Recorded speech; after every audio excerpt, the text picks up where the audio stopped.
یاتِ قدر چینل کی طرف سے السلام علیکم۔ آج کی حدیث ہے صحیح بخاری کی کتاب حج کے مسائل کا بیان۔ شروع اللہ کے نام سے جو بڑا مہربان اور رحم کرنے والا ہے۔ اور اللہ پاک نے سورۃ ال عمران میں فرمایا، لوگوں پر فرض ہے کہ اللہ کے لیے خانہ کعبہ کا حج کریں جس کو وہاں تک راہ مل سکے، اور جو نہ مانے اور باوجود قدرت کے حج کو نہ جانے تو اللہ سارے جہاں سے بے نیاز ہے۔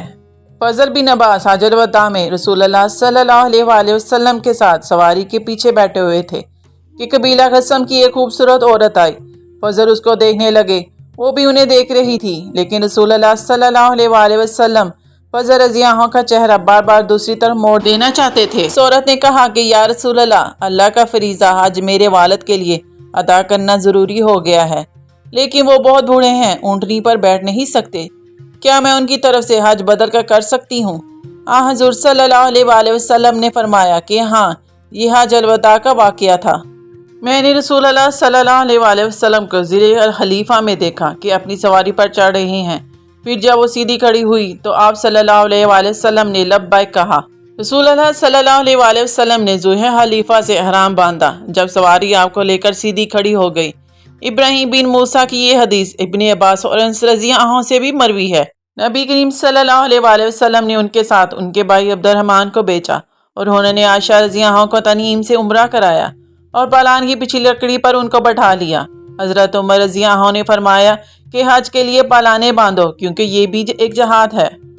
حضرت انس رضی اللہ عنہ ایک پلان پر حج کے لیے تشریف لے گئے اور آپ بخیل نہیں تھے۔ آپ نے بیان کیا کہ نبی کریم صلی اللہ علیہ وآلہ وسلم بھی پلان پر حج کے لیے تشریف لے گئے تھے، اسی پر آپ کا اسباب بھی لدا ہوا تھا۔ انہوں نے کہا یا رسول اللہ، آپ لوگوں نے تو عمرہ کر لیا لیکن میں نہ کر سکی، اس لیے حضور صلی اللہ علیہ وآلہ وسلم نے فرمایا عبد الرحمن اپنی بہن کو لے جا، اور انہیں تنعیم سے عمرہ کرا لیا۔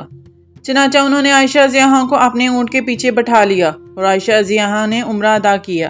نبی کریم صلی اللہ علیہ وآلہ وسلم سے کسی نے پوچھا کہ کون سا کام بہتر ہے؟ آپ صلی اللہ علیہ وآلہ وسلم نے فرمایا کہ اللہ اور اس کے رسول پر ایمان لانا۔ پوچھا گیا کہ پھر اس کے بعد؟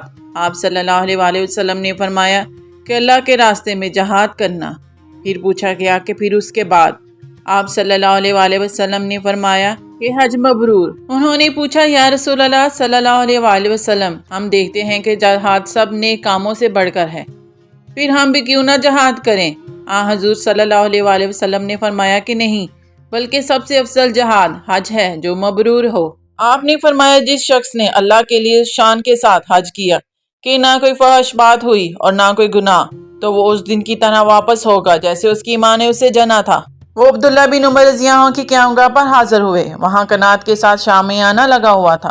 زید بن جبیر نے کہا کہ میں نے پوچھا کہ کس جگہ سے عمرہ کا احرام باندھنا چاہیے؟ عبداللہ رضی اللہ عنہ نے جواب دیا کہ رسول اللہ صلی اللہ علیہ وآلہ وسلم نے نجد والوں کے لیے قرن، مدینہ والوں کے لیے ذو الخلیفہ اور شام والوں کے لیے حجفہ مقرر کیا ہے۔ یمن کے لوگ راستے کا خرچ ساتھ لائے بغیر حج کے لیے آ جاتے تھے، کہتے تو یہ تھے کہ ہم توکل کرتے ہیں، لیکن جب مکہ آتے تو لوگوں سے مانگنے لگتے۔ اس پر اللہ تعالیٰ نے یہ آیت نازل فرمائی، اور توشہ لے لیا کرو کہ سب سے بہتر توشہ تو تقوی ہی ہے۔